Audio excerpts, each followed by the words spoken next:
You to Aristotle.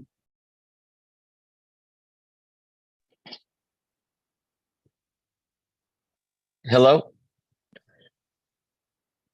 Aristotle, we're going to mute you. We're just getting ready to start the meeting. Oh, great. Okay. Sorry about that. Sorry. No, no worries.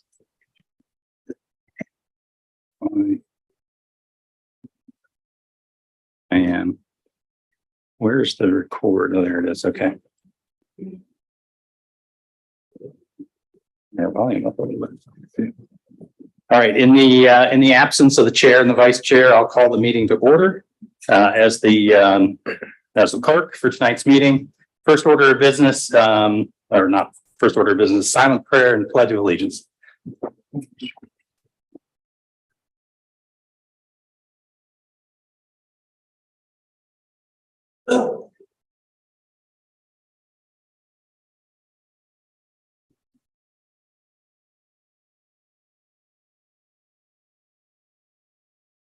Right.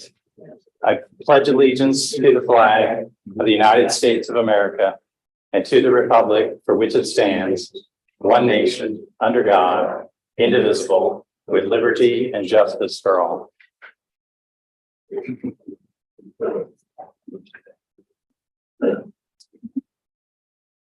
All right, I'll begin with the roll call. Mr. Grinnell. Yes. Mrs. Crawford. Yes. Mr. Whitman. Here. Mr. Long is absent. Mr. Shrewsbury is also absent. Actually, I'll call you Mr. Palma. Yes. All right, is present. We do need to do the first order of business is to swear in Mr. Palma as a new member. So with that, yeah, if you'll do that for us. Mr. Palma. Good evening. I'm Vic Whitney. I'm legal counsel to the Board of Zoning Appeals. If you please raise your right hand. Do you, Keith Palma, hereby solemnly swear or affirm that you will support the laws of the United States of America, the state of Ohio, and the city of Sunbury, and will faithfully, honestly, and impartially discharge your duties as a member of the Sunbury Board of Zoning Appeals for the duration of your term in office? Thank you.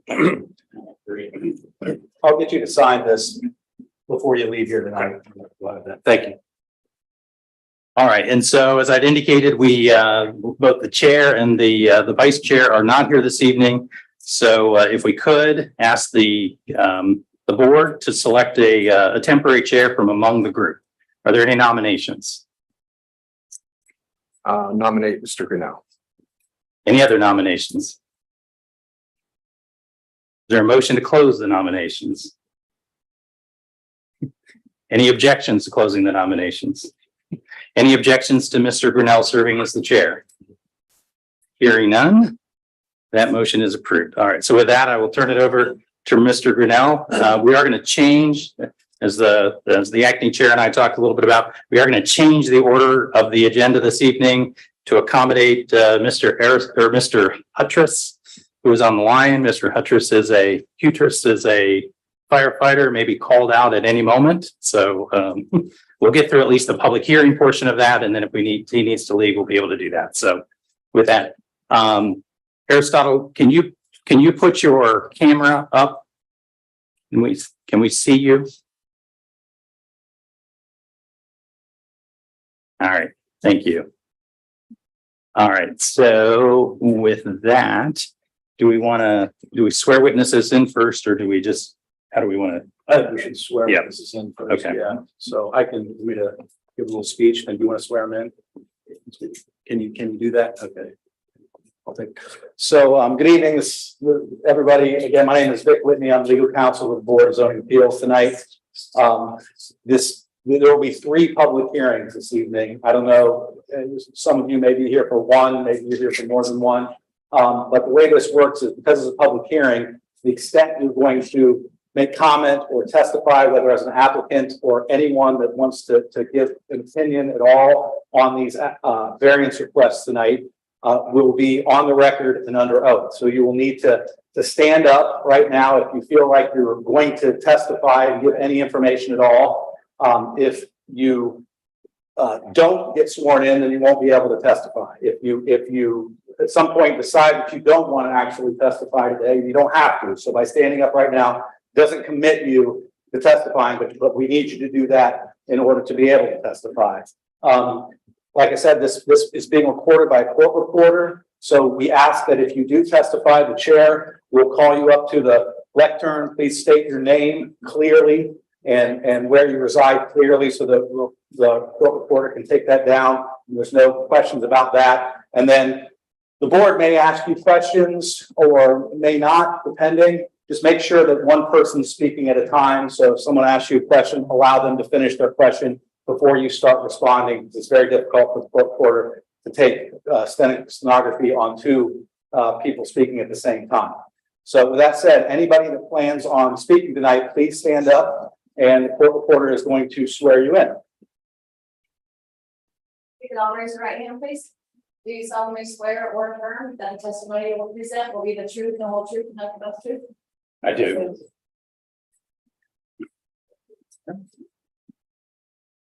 So we do have a little bit of staff introduction to the topic, so maybe if you just want to turn it over for an introduction, the staff person can do that, and you can invite Mr. Huntress. Because Huntress are huge. Huntress, you can invite Mr. Huntress to speak at that point, whatever. So, and then hear from the public. So, all right. So, if you would be so kind as to give an introduction to this particular matter. all right. So I'll turn that over to Ms. Graziano. Hi, so for those of you who do not know me, my name is Alyssa Graziano. I'm the new city planner for the city of Sunbury. I've been here for a couple months now. Aristotle Huttress is requesting a variance for section 81-1701 to put an off-premise sign on his building located at 122 East Granville Street. The building is a multi-tenant building and the sign does not promote any of the businesses on this premise.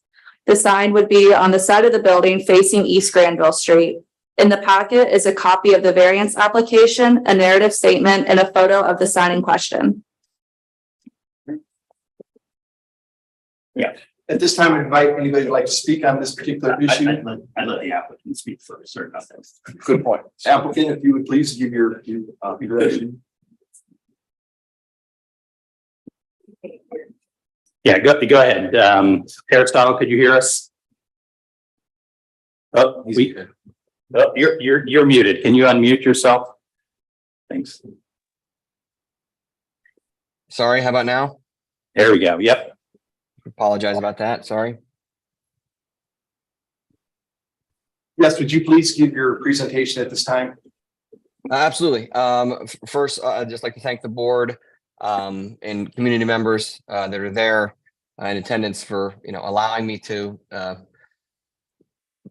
plead my case for this variance. Second, as you know, it's been stated I am at work. I work for the city of Columbus as a firefighter. If I have to go, I do apologize. I hope me being here is just enough that I would like this ordinance looked at and possibly changed or an allowance to the ordinance. Pertaining to my case, I am requesting the variance that to the ordinance that was stated, an off-premise sign be posted on the side of my building. The off-premise sign is for a local entrepreneur, a local HVAC company. And it is, I'm sorry, I was just getting some feedback. I just want to make sure nobody has any questions. No questions at this time. Okay. I'm asking for my building to be utilized, and I see that in the ordinance, it states no off-premise signage or billboard. And I guess that is what I'm asking for. I do have two tenants in the spaces right now. One local business that's just moving locations who's been established there for, I believe, 7 to 8 years. And then one up and comer entrepreneur that has put her business in there and thriving and doing great. I did see an opportunity on the side of the building for advertisement for potentially a business that could not go into my space, that didn't have the means or the room or anything like that. I didn't think it should hinder their potential opportunity to get their name out there. So with that, as you all have maybe driven by the spot, the building, it says your sign here. I did have someone reach out to me. It's a local HVAC company up and starting and wants to get his name out there. he sees an opportunity and I see an opportunity. I got my 7,000 to 8,000 cars a week from doing a traffic study prior to buying the building. I only know that number is going to grow as the city grows.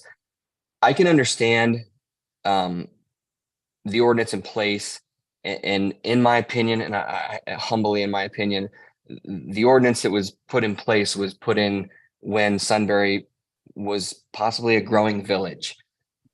I see that we're now a city. We're a booming city. We're growing. Businesses are going to start popping up all over the place. I think they should have an opportunity to promote themselves. I can understand, and as I stated in my narrative, we don't want, large outside companies, large corporations, vulgar, inappropriate signage, anything like that. That's not what I'm asking for. I'm asking for the side of my building to be utilized for someone to promote their business, which, as we all know, when you promote your business and you do get business, profit comes, and then money back into the community comes. And him and I are both going to benefit from that. I do have a 1-year contract not in place, but written up that we've both kind of agreed to. I would be perfectly happy with, possibly asking for permission at the end of each contract to continue to utilize the side of my building. I understand if the board doesn't want to kind of give me carte blanche, at using it whenever I want, because it is kind of right in the heart of town, or right in the beginning of town, coming from the east. But I would hope that they allow me to expand my business and expand the businesses of other local community members. So with that, I guess if there's any questions, I'm happy to answer any questions from the board or the community. Any questions from us? Yeah, you've got any questions for him on the record? And you folks have any questions? I would like to know, aside from the current potential contract that you have in place, well, first of all, so this is somewhat like a billboard, so there would just be one sign allowed at a time? My brother-in-law and I are in business together. We own the building together, and we've both agreed that we would, at most, if you can picture cutting the wall in half, we would allow 2 signs at most. Again, we understand we don't want people driving in from the east and seeing just this multitude of, this quilt of signs, if you will. But we do, there is enough space there to, tastefully advertise for two local businesses. So, but as of right now, the contract that is in place is just for 1 sign. And I believe you guys define a billboard to be 150 square feet, maybe 15 by 10. And I believe this sign that we're talking about is only going to be 15 by 8. So we would be under the definition, essentially, of what you constitute a billboard. I don't know if that could hopefully play into the factor, and we can keep the measurements within those parameters. Thank you.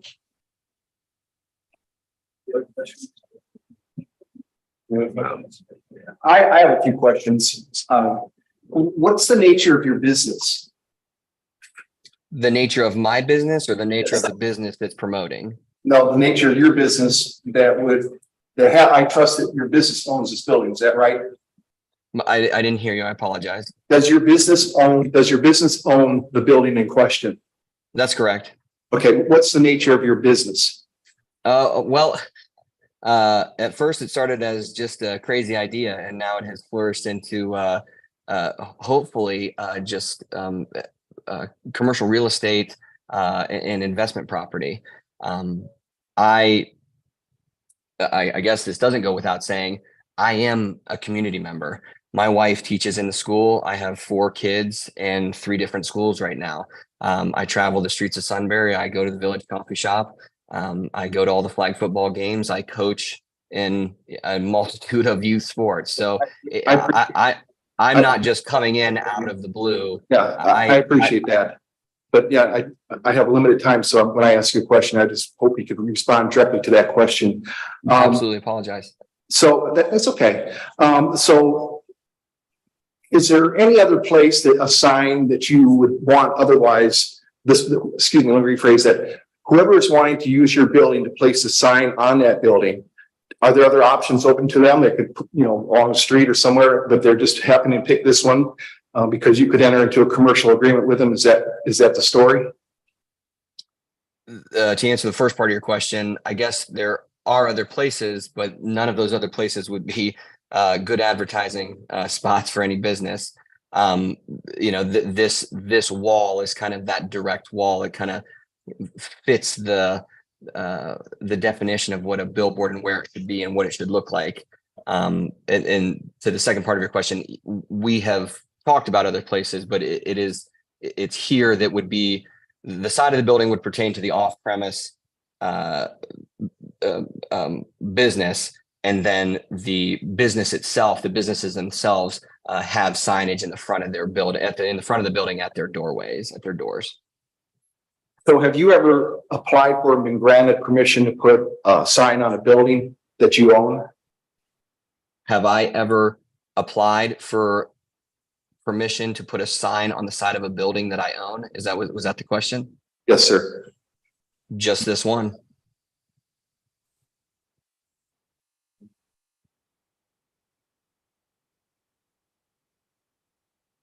You are aware that this is the nature of this sign is off-premise sign, right? The nature of the sign that I'm asking for permission is an off-premise business wanting to put a sign on premise of my business. Thank you for your answers. Should we call anybody like to go at this time? Yeah, I think that'd be a good idea. I did, from a staff perspective, we do want to note, yes, he did indicate the billboard standards are higher. This doesn't rise to the level of a billboard. So I want to be just clear that that was in fact an accurate statement. And that is not the issue that's in front of you against it. It's simply the notion of an off-premise sign. So yeah, I would invite the public. Okay, but before we do that, Mr. Chairperson, since I know we have potentially limited time, I'll be out of idea. I want to go ahead and get on the record, with your permission, the several documents that were supplied as exhibits. Please do. Thank you, sir. So I have here marked as Exhibit A for the record, 4-page document, which contains the application and related documents that were submitted by the applicant. Marked as Exhibit B is the public notice and a proof of notice and to which property owners were received notice. And that's again a 5-page document marked as Exhibit B. And Exhibit C is a 3-page document that constitutes the staff report that was submitted to the Board of Zoning Appeals. And one other further thing, just for clarity of the record, the applicant is appearing remotely tonight by a video conferencing platform and is not present in front of the Zoning Appeals in person at with the consent of the Board of Zoning Appeals. Thank you. Okay, at this time, anybody would like to testify? Would you please step up to the podium?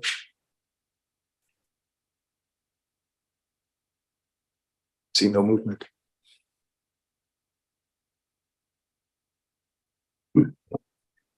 So at this point, unless there's anything else you want to put on the public record, we could take a motion to, close the public hearing and then the board discuss among itself its action. I think that's appropriate. Yeah. So is there a motion to close the public hearing? I move to close the public hearing. Is there a second? Second. Seconded by Mr. Palmer. Moved by Mr. Grinnell. Mr. Grinnell, Yes. Mrs. Crawford, Yes. Mr. Palmer, Yes. Mr. Whitman. Yes. 4 ayes. Public hearing is closed. All right. So now, yeah. So we can have the Basically, discussion. the BZA discussion. Yep. What are your thoughts? Do you know if this has ever been approved in the past? The same type of request? This very. I can say that you know, the BZA is so new. We've never had a case like this in front of the Sunbury BZA. This is new for us. Keith, do you have a? I would say, you know, are there concerns from the businesses themselves on premise that if signs were on the back of the facility, that would cause some confusion for their potential customers? I don't think we know the answer. Yeah, I was gonna say, I don't, we haven't heard from other property owners that are sharing that space at the moment. No, nothing from them. Does it have to be potentially, you know, whether it's this first sign or the second sign, does it have to be with their approval or their buy-in of additional signage? That's an interesting question. And I guess that my thinking is this is a commercial transaction for this gentleman and his business. You know, he's going to get paid to let out the side of this building to advertise. He speaks of one, there may be more. There certainly are other options. If there were no other options for the company that wanted to advertise, then I think that would shut him down one path, you know, but there clearly are other options. Apparently, taking him as his word, you know, high traffic area, high visibility. My concern is twofold. You know, does this all of a sudden set a precedent for this kind of advertisement? I'm not sure I want to go down that path for the people of the community. My mindset. Well, I'm curious why, and if I missed it in the language, forgive me, why the off-premise signs was prohibited to begin with. Maybe. Yeah, I mean, Or answer. so I was gonna say, I'll start and then, you know, Vic, if you want to add some additional thoughts. So first of all, I mean, the city has a very comprehensive sign policy. That sign applies to basically any business that's located at the site and wants to, you know, identify themselves and promote their business on some level. I mean, again, it's mostly an identification issue, not as much a promotion issue. As the applicant is indicated, he has received and his tenants have received approval to add that kind of signage to the building. And and there also then is a separate sign that fronts to Granville Street that will also identify buildings that are in there or businesses that are in there. You know, because I mean, the orientation of the building is such that the sign ordinance allows for both of that. So why not allow off-premises signs? I mean, basically, like I said, we have a very extensive signage code that allows pump companies to identify themselves at that location. The notion of identifying a business that doesn't exist at the location, I mean, opens the door then to all kinds of I don't know, additional signage that some people would see as sign pollution. I mean, that's a term that people use. You are trying to limit you know, how much square footage a sign can have because, you know, again, don't want it to be pollution. You don't want it to be a distraction. They're usually in your public rights of way. I mean, those are reasons why there's such a well-defined sign ordinance. So to allow an off-premise operation to then have a sign on location is, again, really, I mean, that again, not consistent with, I think, what we're trying to achieve with our current sign ordinance. And I don't know if there's anything else from a legal perspective. Not really. I think Mr. Hennessy summarized it pretty well. Again, I can't step back into the council that obviously adopted this ordinance and get into the heads of all the members and determine exactly why it is that way. But it is that way, as Daryl pointed out, and that's specifically prohibited those off-premises signs under our current code. And I just to parrot what Daryl indicated, I mean, an off-premise sign is not providing an information service to the public about what business is operating on those premises. It in of itself kind of becomes the commercial transaction of having that sign there, which I think is evidenced in what the applicant is saying here. That would be all I would add. I have a question for council. So let's just say that my question goes to precedent, setting the precedent, okay? Let's just say that next month someone wants to come put up a sign on the building, come to Disney World. You know, I mean, if we were to approve this request, you know, we would, I think, have some difficulty saying, you know, we don't want to come to Disney World. you're definitely inviting those types of arguments to be made. There's no question about it. I can't opine as to whether with success or not, but you certainly are inviting those types of arguments. You're right. Because I think they would argue discrimination of some There should sort. be, if there's something there, for sure. And that's really what the purpose of the ordinance is. And again, there's avenues to amend the ordinance, change the terms of the ordinance itself on a whole that would apply to the entire zoning district or the city as a whole. But that's not what's being asked for here tonight. So you are asked, that's what you're considering is whether in this case a variance should be granted. So in my view, I'm not comfortable with setting that kind of a precedent. And I think the ordinance that the city has in place to eliminate or prevent or preclude sign pollution makes sense to me. I think it's great if there's a business, they have a sign that says, Dave's Hamburgers, and that's exactly where Dave's Hamburgers are being sold. That's one thing, but I am not inclined to give a variance like this. I think it's an invitation to say, someone saying, well, you gave it to him, why not to me? And then we keep our legal counsel busy addressing that. So my view would be not to approve this request. What about with conditions? High conditions. Well, when you brought up Disney, what if one of the conditions includes that it's only for businesses? A local business within the city. I think you still have the same concern, because what if the business in question, for some reason, what if it's an adult shop, one of those sex shops or something like that, and they want to advertise there. They have every right to be in that business, right? Do you want them advertising that? And for whatever reason that you found that objectionable, and you say no, then I promise you they're going to say, well, you gave it to him, you didn't give it to me. I think you're inviting problems.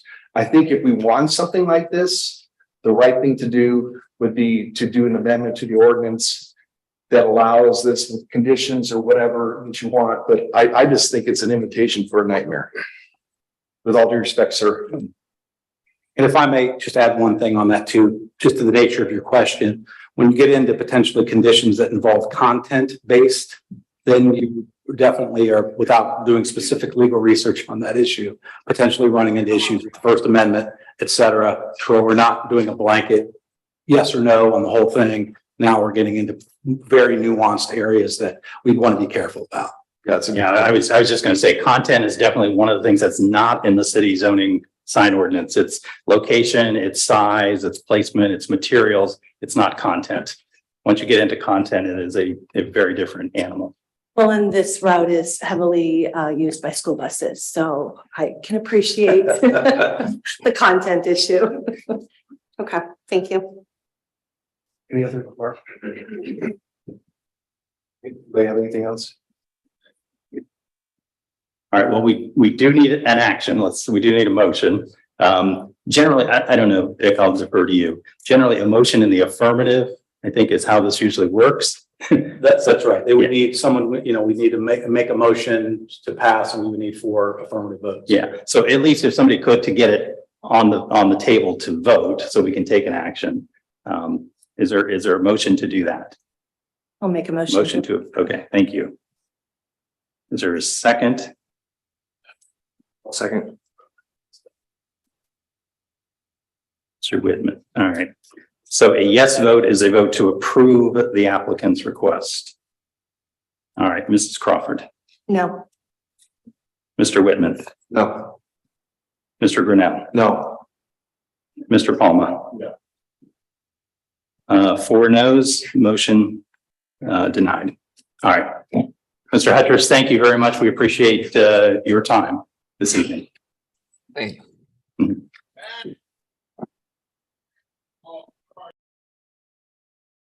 One thing I realized, we forgot to approve the minutes. You want to go back to approve. You want to go back Need to a approve? motion? Yeah. And we got, There's a, need to make. someone had a correction. Yeah, there's a Yes. correction. Where is it? Yeah, the vice chair should be, I think, Mr. Long. It's Yes, incorrectly not- noted right, as not Mr. Whitman. Yes. All right, we've got that correction. I motion with the noted correction that the minutes be approved. Second. All right. Moved by Mr. Grinnell, seconded by Mr. Whitman. Mr. Grinnell. Yes. Mr. Whitman, Yes. Mr. Palma, Yes. Mrs. Crawford, Yes. 4 ayes, motion approved. Great, thank you. And I think we go back to the original, the first motion.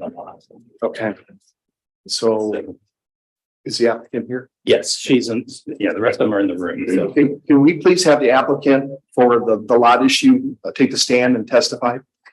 And maybe let's do the exhibits. Yeah, we'll do the exhibits, and also, Chair, if I may, I think we should swear everybody in again. I apologize, since we're going on and off the record. If there is an okay. appeal and we're sending one to a court or something. Would you be so kind as to do so? Thank you. I apologize, you're all. So which one are we on? We are on the lot. 151. Okay, so this is the application on the lot split at 151 Otis Street. That's what this hearing is. So I know a lot of us stood up before and were sworn in. I'm going to ask you to do it again. This is a separate public hearing, so to speak. We're back on the record. We want to make sure the transcript is clear with whoever is going to testify tonight. So if you feel that you may at all give testimony on this application, please stand and raise your right hand, and the court reporter will swear you in. You solemnly swear or affirm that a testimony will present will be the truth, the whole truth, and nothing but the truth. I do. And real quick, I think then I will just go ahead and submit for the record the exhibits in this matter. So I have marked as Exhibit A, a 6-page document which contains the variance application for 151 Otis Street and the supporting documents that were submitted with the application. Exhibit B is a 7-page document that contains the public notice of the variance and the mailing and proof of mailing that went out to the affected property owners. And Exhibit C is a 4-page document that constitutes the staff report of the Board of Zoning Appeals. With that, I would ask that these be submitted and turn it back over to the chairperson. Thank you. So maybe just a quick introduction and then. Yes. Would you please so kind as to give an introduction to this matter? Yeah, so looking at this variance, Mrs. Sutliff is looking for a variance to our R3 zoning text in 3 different areas, looking to change the lot size, required lot area from 12,000 to 5,160, a reduction in the required building setback from 40 to 20, and then a reduction in required lot frontage from 70 feet to 43 feet. And then I just want to clarify that this is not a lot split. We are looking at getting the variance passed potentially before Mrs. Sutliff would have to do a lot split. So just keep that in mind that we're not looking to split the lots. This is specifically looking at the variances that she has applied for here. So with that. Okay. Would you please go proceed? Good evening. I'm Carrick Sherrill. I'm an architect living in Westerville. I'm representing the applicant in this situation. I was engaged by Ms. Sutliff to do the renovation drawings for the existing home at 151 Otis and observed the size of the lot in comparison to the adjacent lots and the existing development pattern in the neighborhood with which the house exists, and suggested we should look into potentially an additional building on the site. The lot that 151 Otis exists on is about 17,000 feet, which is 5,000 feet greater than the R3 requirement. If you spend any time looking at the auditor site and the adjacent parcels that would be on that block, as well as the block to the east and the 2 blocks to the south, there are incredibly few parcels that are residential in nature that actually the R3 square footage requirement. There are 2 that I noticed at 106 Harrison and 122 Harrison. The remainder of the parcels on the surrounding blocks average much closer to 7,000 feet. Or 7,500 feet. There are a handful that are in the range of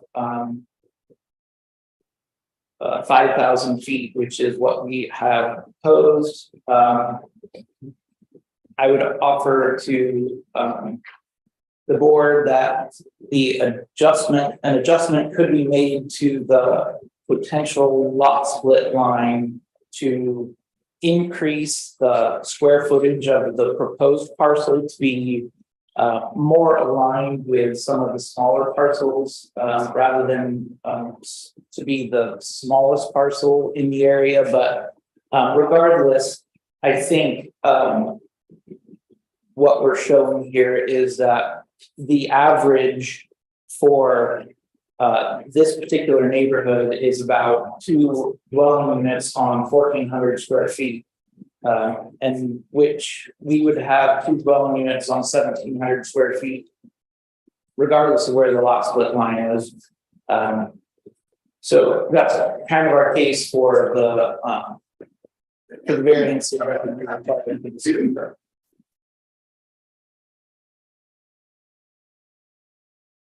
Questions?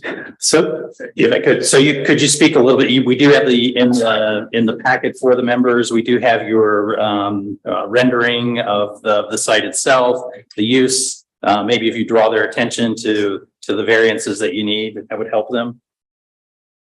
Sure. Do we have that on a digital screen or?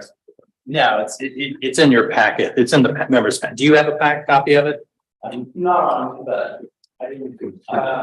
So what's the height of the proposed building? The height of the proposed building is a standard two-story single family home. What's that in feet? What's that in feet? Yes.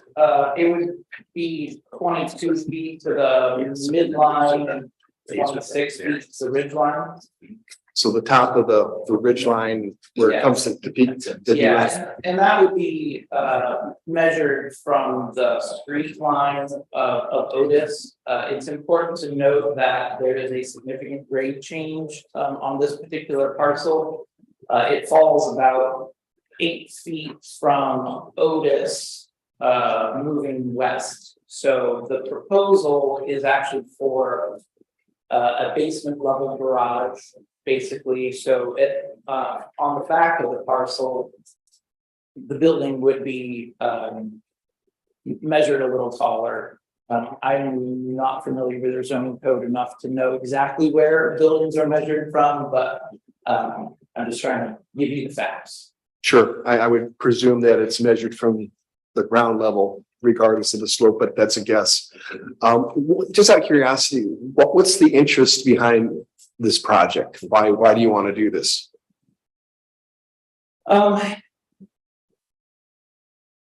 Honestly, it was my observation that the parcel that we are working on for the addition was a little out of character. I do a lot of infill single family homes in different parts of central Ohio. We work on projects like this a lot. So it was simply that I made the observation that it was a very large parcel in comparison to the adjacent parcels and made the suggestion.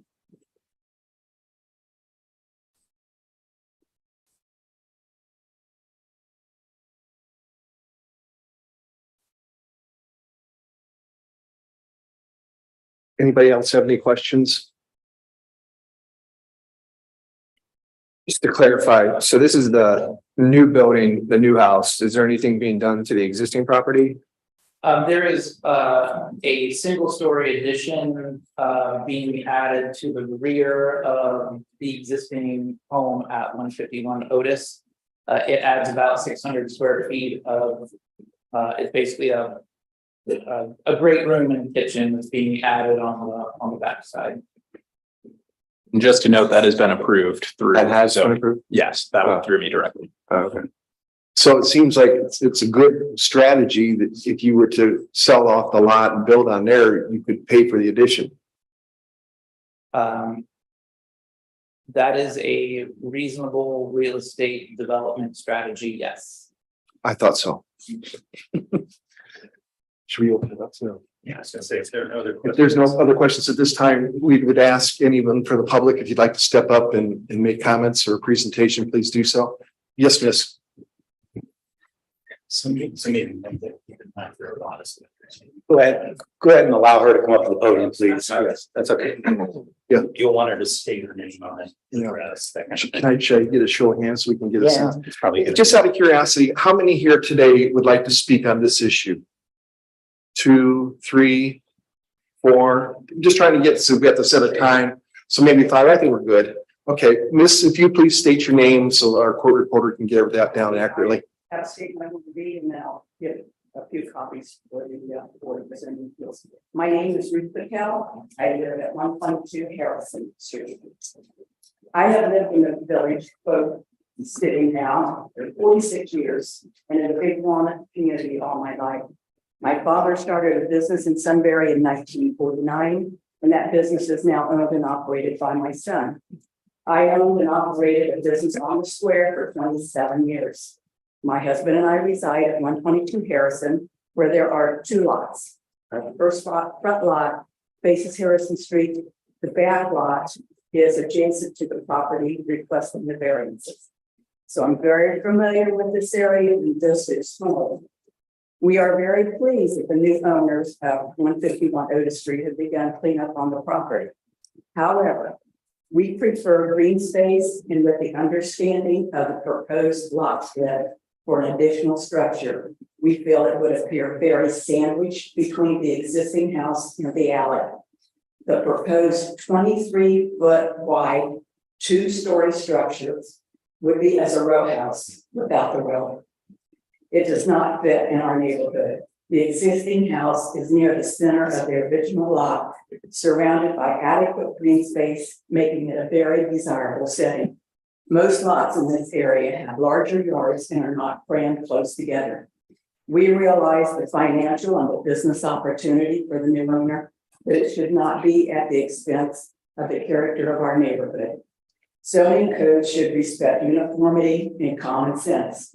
2 of these variances are not requesting relief for a specific situation. They are drastically altering the existing codes to a radical extreme. This is old at Sunbury, and we should maintain it as such. Variance number 2 regarding the setback from 40 feet to 20 feet could allow a small front porch on the existing house. And with that restriction, it would afford a cozy, welcoming entry to the existing house. Variance number 1 would cut the required lot size by more than half, from 12,000 square foot to only 5,160 square feet. Variance 3 would cut the lot frontage from the required 70 foot to 43 feet, which is approximately 40% reduction. This sets a very concerning legal precedence. Such a precedence will allow for a multitude of crowded housing in our community. We are very opposed to variances 1 and 3. Thank you for the opportunity to address this issue. Frank and Ruth Patel. Any questions? Thank you, miss. Who would like to go next, please? Okay, please do.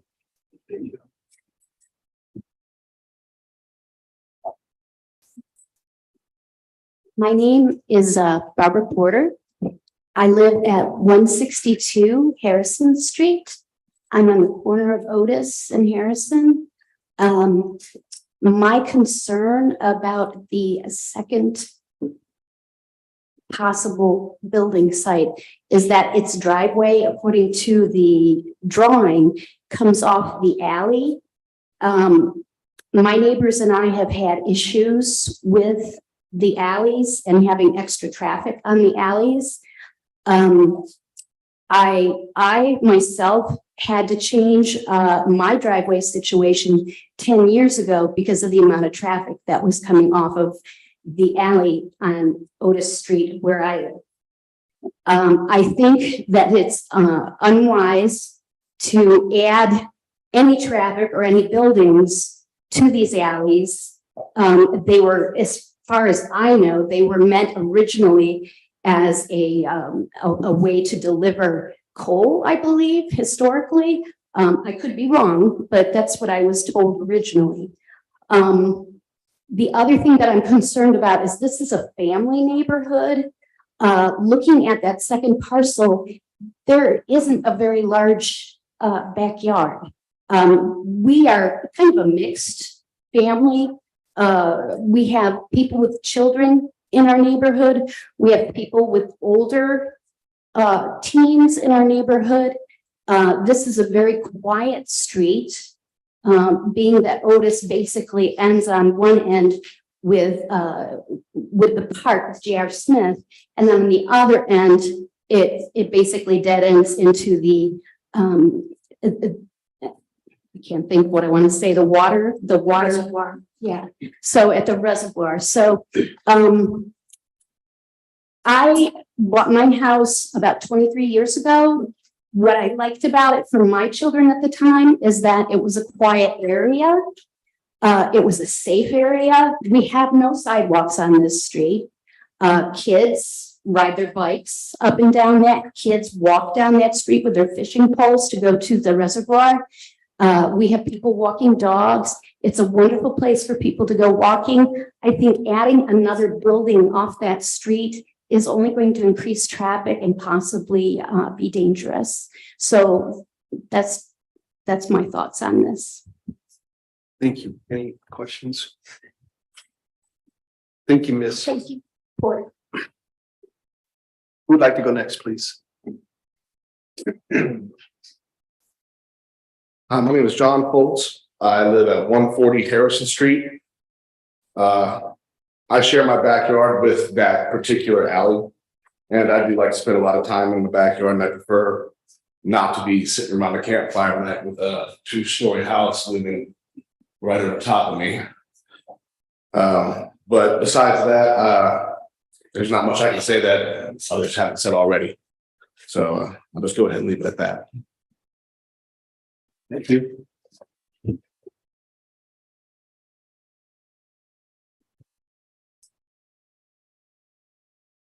Mark Adams, I live at 144 Otis Street, which would be directly across the street from the Post property. I'm very concerned about the potential of a secondary home being there. Initially, what comes to mind is I've been in my house for 11 years now. I had my entire front yard dug up by the city because the septic that was connected, the sewage connected to that current home was incorrectly done. They had to fix it all, which included tearing up my entire front yard, which then included me going through 3 gas leaks, which was listening to construction vehicles all night long, which were not good. Fire departments coming, it was not fun. I've since had a secondary gas leak there, which was reported to me, which they came out to fix, which caused the second gas leak, which then caused a water line to be split. And again, all these utilities are in my front yard. They're not on the street where they kind of should be. They're all in my front yard.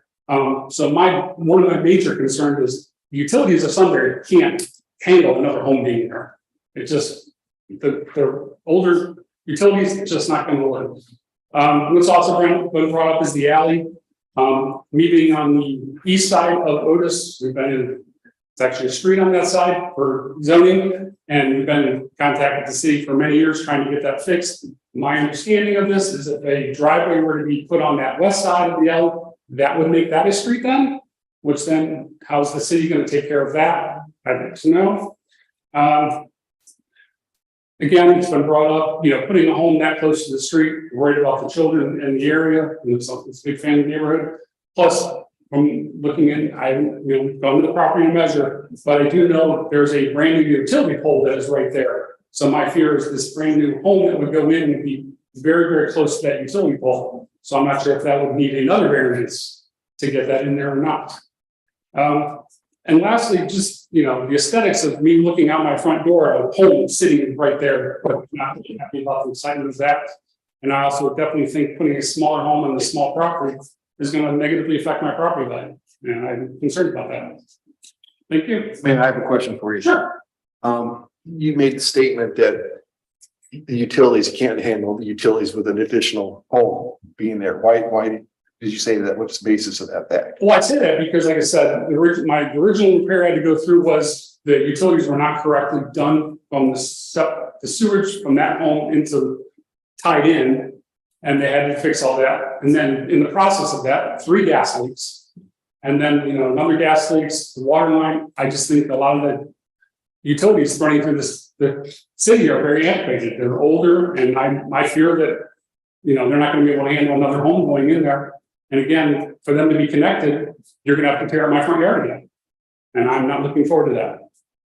Thank you for that. Anybody have a question? Yeah, can I just ask you, I don't recall if it was a zoning or a council meeting, but you were there and you, Yes. I think you and a neighbor, perhaps, you did bring up the alley. So Correct. this is the same alley then that Yes, you were talking about? opposite of the street. Yes. Okay, and it sounds like the city is still talking about We're it? still trying to get that all fair, squared up. Yeah. Okay, but again, no solution has been made yet? Yes, not Okay. officially yet. No. Okay. Could you review that issue with the alley? I'm not quite sure if I have that straight in my mind. What's the issue with Sure, I guess it's, my understanding it's called Pigtail Alley.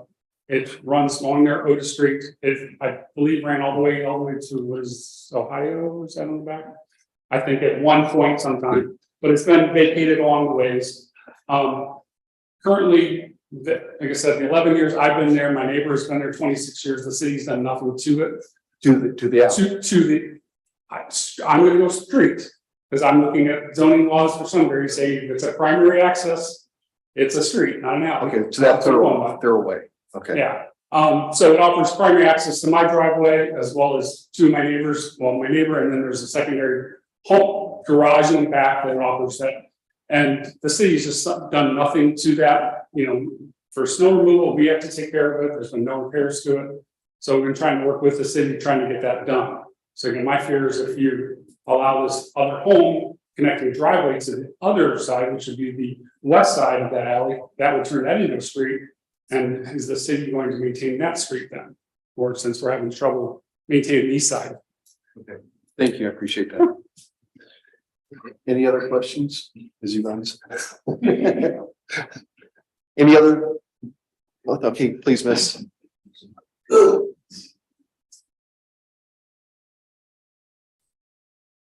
My name is Angie Collin and I live across the street as well at 152 Otis Street.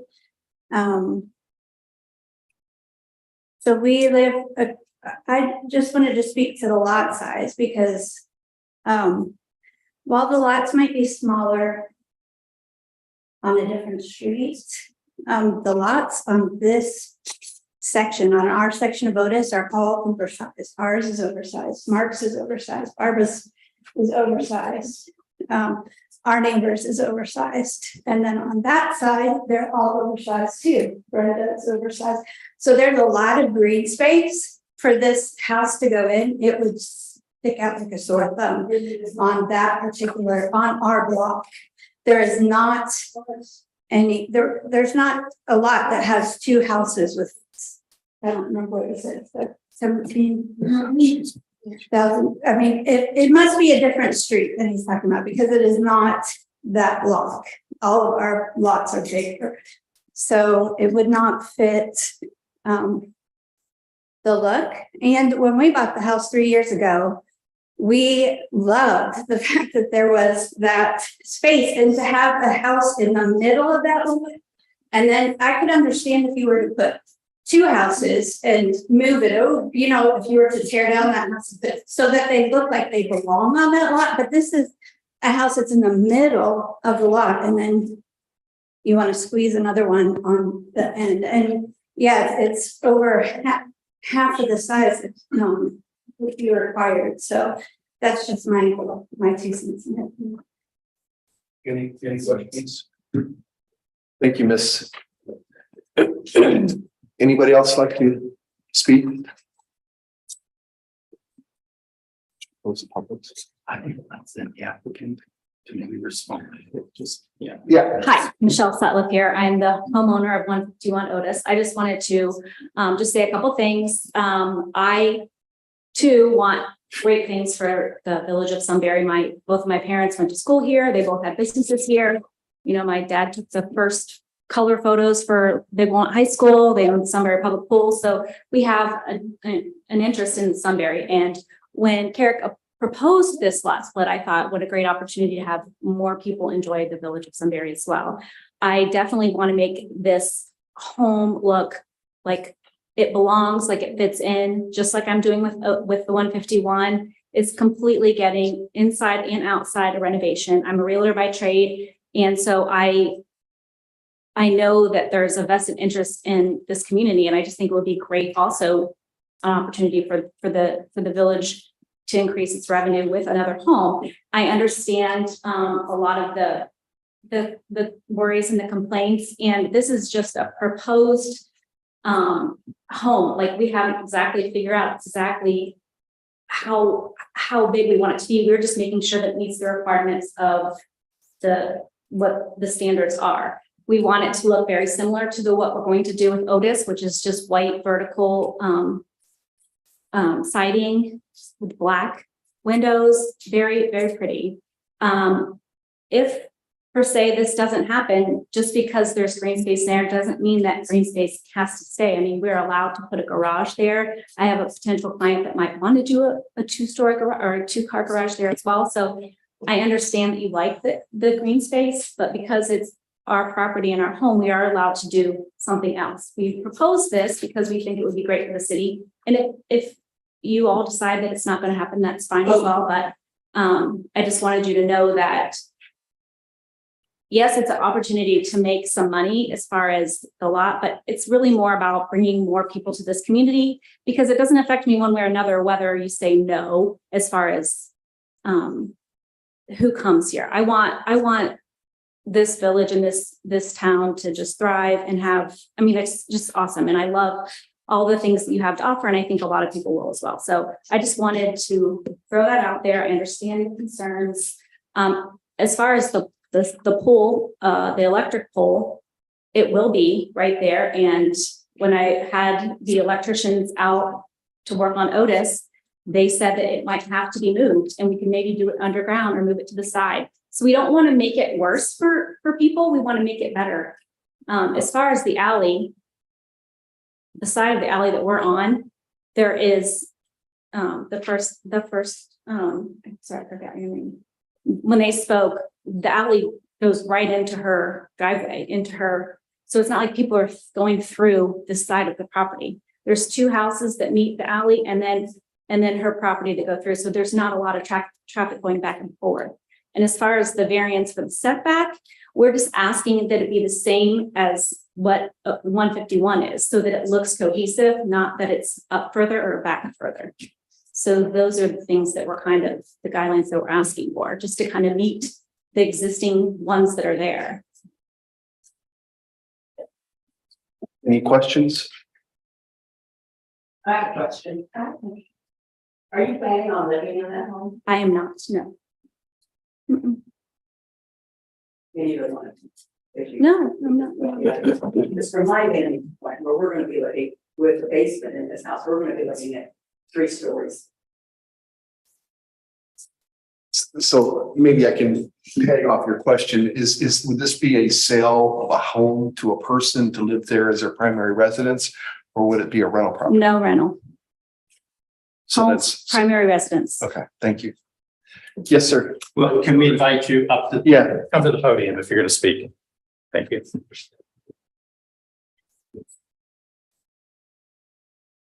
My name's Doug Lidbury. I reside at 70 Greenbow Avenue. I guess my question is, we're going to have 2 homes there. That's being objective, right? So are you going to live in either one of them, or are you turning both? No, I will not live in my home. So you're doing it basically to just develop. Yes. Okay. All right. That's a question. Thank you, sir. Anybody else like to speak? Yes, sir. Can you go to the podium?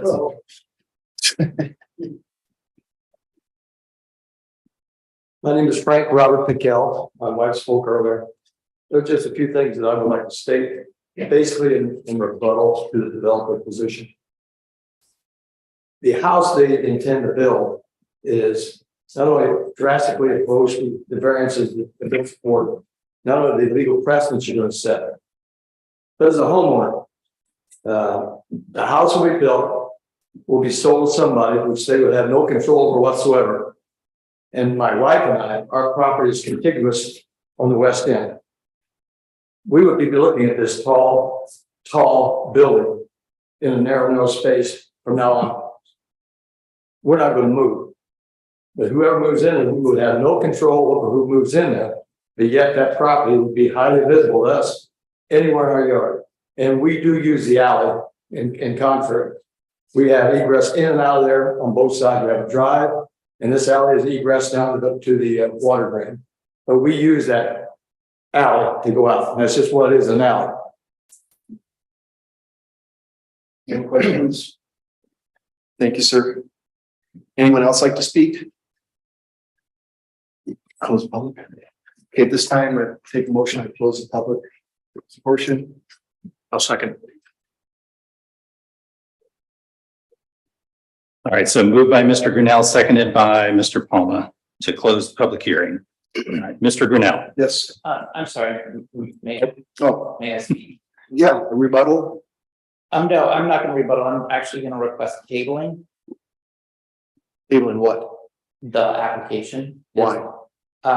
We would like to do some additional research, potentially make some changes to the proposal.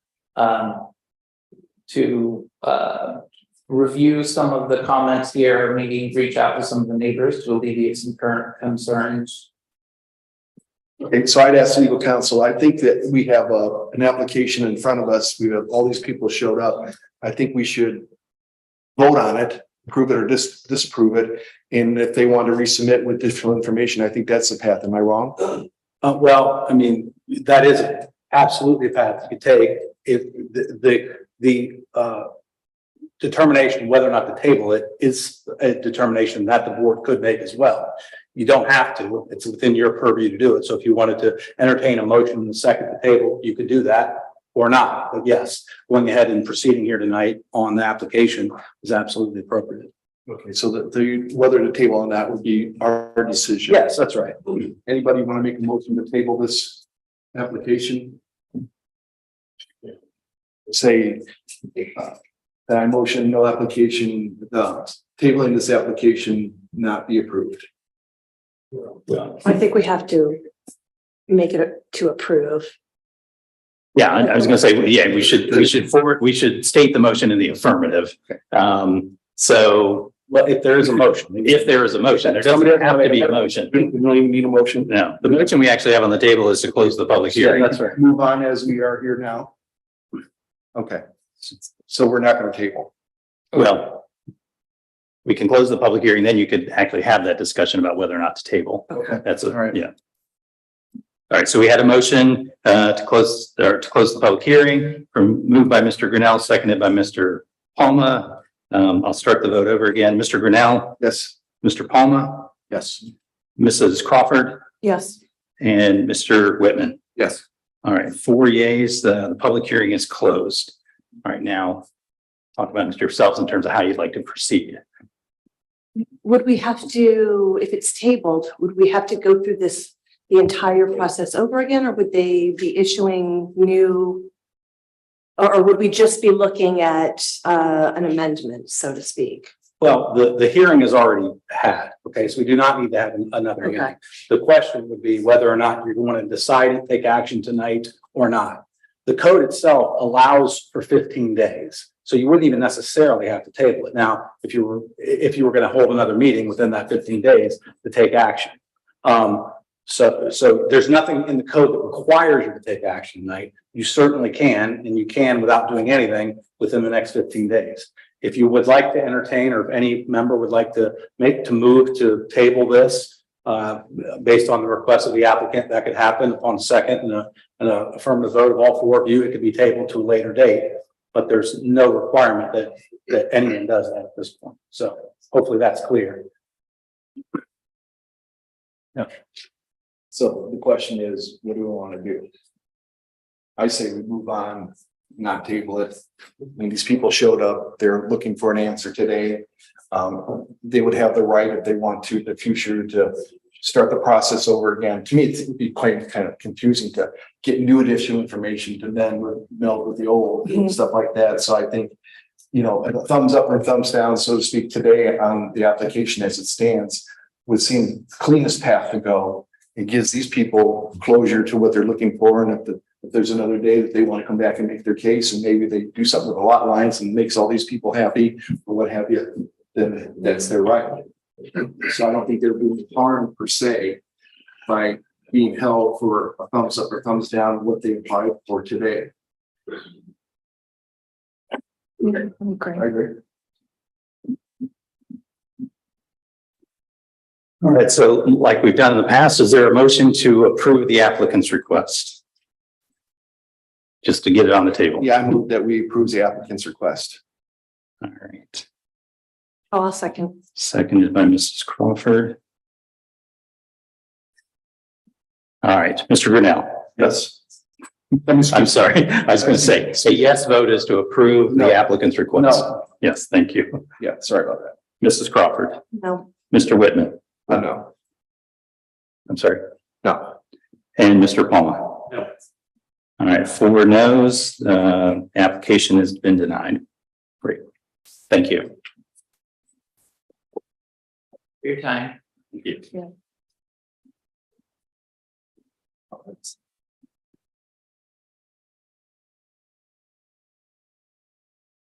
So I'm not sure if they understand what. Yeah, I was going to say, so the applicant's motion was denied.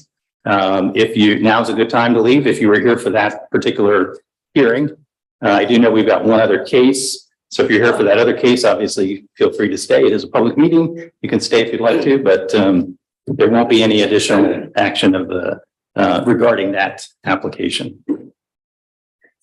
Yeah, when you school people in for coming up there, was that for the entire meeting or just for that one? I thought it was just for that one. It is. We're going to do it again. Okay. We're going to do it. Yep. We're all right. I am efficient like that. All right. Looks like those who want to stay want to hear the last application. All right, so we talking the fence one at this. No, we're talking the fence. The fence. Yeah, 135 Rainbow. All right. Do you have the applicant here for the fence? Yeah. All right. So same type of thing. We'll swear in applicants first or swear in speakers first. So again, one last time, anyone that would like to speak on this final application on 135, or that's the address, it's the R3 corner lot fence. It's 135 Rainbow Avenue. Yes. So anyone that would like to speak on this, please stand, raise your hand, and the court reporter will swear you in at this time. Please solemnly swear or affirm that the testimony you will present will be the truth, the whole truth, and nothing but the truth. I do. And again, real quick at this time, I will go ahead, if there's no objection from the chair, to admit into the record the exhibits for this application. Please do so. Thank you, sir. So I would like to admit into the record, document marked as Exhibit A. It's 6 pages and contains the variance application and the supporting documentation that was submitted by the applicant. As Exhibit B is a copy of the public notice and the proof of service to the residents that were served on this application. It is a 6-page document marked as Exhibit B. Exhibit C is a 4-page document, which is the staff report of the Board of Zoning Appeals on this particular matter. So without objection, I will ask these be admitted into the record. Thank you. Okay, would you please give us an introduction to this particular issue? Yeah. Mrs. Smith is looking for a variance to our fence regulations, looking at location of the fence on her corner lot. As it states currently, the fence regulations say that the only fences you can have in a corner lot would be either a rail, a split rail, or a privacy fence, with a privacy fence having to go to this Board of Zoning Appeals. So we are looking, or Mrs. Smith is looking to get a vinyl coated chain link fence approved for enclosing the rear yard of the property. Okay, would the applicant like to step to the stand and make their presentation?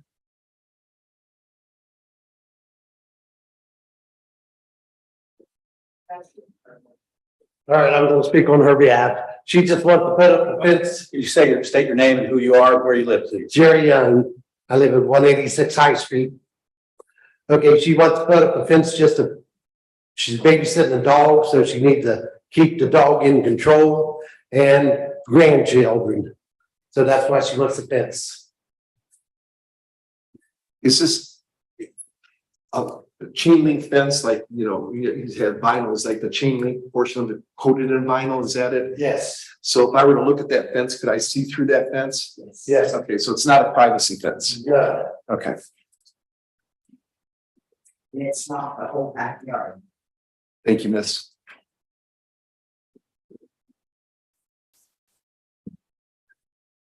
Why not construct it out of something else that's within the code?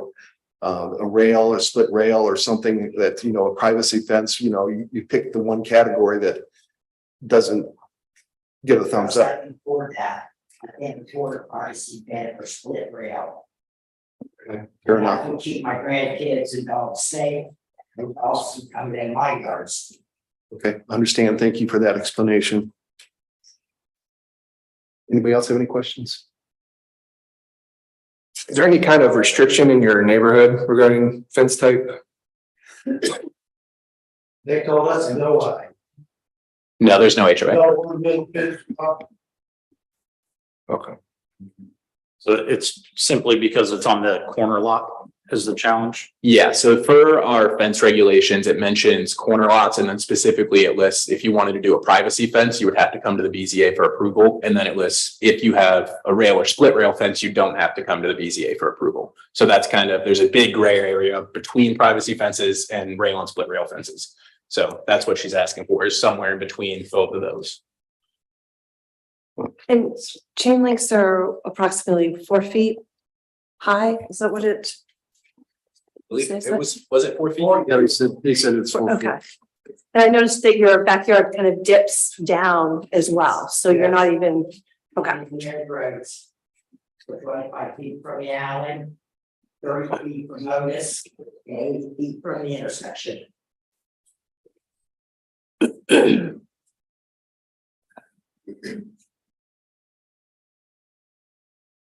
Did someone ask the question if there's other fences of this nature? Yeah. But nobody asked, Whether is there any? I didn't existing drive chain by. links? I didn't see any chain links in the area that I looked. I saw a like a slab fence or a picket fence on the opposite side of Rainbow. But that's all I noticed where I was viewing. And then, of course, Harrison Street has a chain link fence, the old school. If you go down further, yeah. If you don't have something else to say at this moment, I invite whoever would like to speak on this issue to step up to the podium. Just one thing, it seemed like the fence thing was backwards. We're a corner lot. You want to see through the fence to see traffic. Where if we put up a privacy fence, you can't see through it. You're gonna have more car wrecks at the intersection. That's my theory. Anybody like to speak on this issue? Yes, sir. Please step up. I'm Chuck Epper. I live next door to Brenda at 113 Rainbow. I would much rather look at a nice vinyl coated chain link fence than a privacy fence. There's nothing to me more obstructive than looking at a wall in your backyard. And also, as it stated, the proposed fence, be it privacy or chain link, is nowhere near the corner. It is not visible from any of the streets and therefore not blocking anybody's view. As far as blocking views go, I know I go for a walk. There's an awful lot of streets around here with trees and bushes that are blocking the view at intersections. might want to consider that. The other thing is that, I already said, much rather look at a nice vinyl coated fence than a privacy fence beside me. Thank you. Sure. Applicant have any other comments or things like to state? Okay. Should we close public? Okay, at this time, we'll move to close the public portion of this meeting. Second it. All right. All right, moved by Mr. Grinnell, seconded by Mrs. Crawford to close the public hearing. Mr. Grinnell, Yes. Mrs. Crawford, Yes. Mr. Whitman, Yes. Mr. Palmer. Yes. 4 ayes. The public hearing is closed. What do you think? The main issue is it just doesn't say chain link fence in the ordinance, right? It's not that it prohibits it. It's just doesn't specify. Yeah, it's unclear on that, which is why we come here. Yeah. So you may remember we had this exact same case come the last time. Wasn't a chain link fence, it was a decorative fence. So yeah, it's the type of fence that's at issue. Keith, what are your thoughts?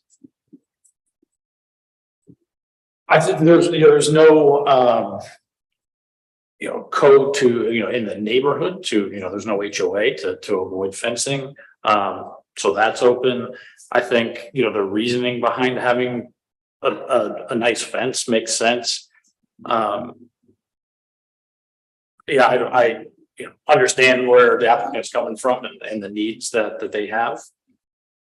So just my comments. Nancy? Yeah, I appreciate the fact that they are not bringing this fence all the way to the exterior of their property. It's just a portion of the backyard. And just like this gentleman stated, chain link makes a lot more sense. I was concerned about potential use from the alley, but because their backyard dips down and it's chain link, I don't see how this could create an issue. We have more bushes that create issues when you're driving in the neighborhood. And likewise, this to me seems like a very open neighborhood. So a privacy fence would, what is it? Fences make good neighbors. Yeah, you're cutting off your neighbors, and this seems like the type of neighborhood that doesn't want or need that. So, What do you think? I mean, if it wasn't a corner lot, we wouldn't even have an issue, right? Okay, so there's no HOA restrictions. Yeah. It's not even technically prohibited. It's not in writing that it's approved. So So I'm a little bit confused. Someone was saying if it was a privacy fence, it would block vision of traffic coming. Did I get that right? you could potentially, yeah, because the privacy fence is, So if you had a solid fence, Right. it would obstruct your view. Or is that the location of this fence? I know that says on that point, if that's approved. Pardon me? It would have to come. That is approved. It would have to come. This is actually more open than. I understand. I'm just saying from a mechanic's point of view, this location with a chain link fence would not impede your ability to see traffic. But if it were a privacy fence, it would, as that gentleman I believe said, would obstruct your vision. Is that right? Correct. Did I get that right? Both of them would have to Okay. come here. Like to get a motion to approve the request for this chain link fence. Second. All right, moved by Mr. Grinnell, seconded by Mr. Whitman. All right, Mr. Grinnell, Yes. Mr. Whitman, Yes. Mrs. Crawford, yes. Mr. Palmer. Yes. 4 ayes, motion approved. All right, I think that's the business. The next meeting of the BZA is tentatively planned for October 16th. We do think we'll have business for the 16th, so stay tuned. Okay. That just a motion to adjourn. Okay. Can I get a motion to adjourn? Motion to adjourn? I'll second. Okay. All right, moved by Mrs. Crawford, seconded by Mr. Palmer. Mrs. Crawford, Yes. Mr. Palmer, Yes. Mr. Whitman, Yes. Mr. Grinnell. Yes. 4 ayes, we are adjourned. Thank you. So here are the. Thanks for the coaching. Exactly.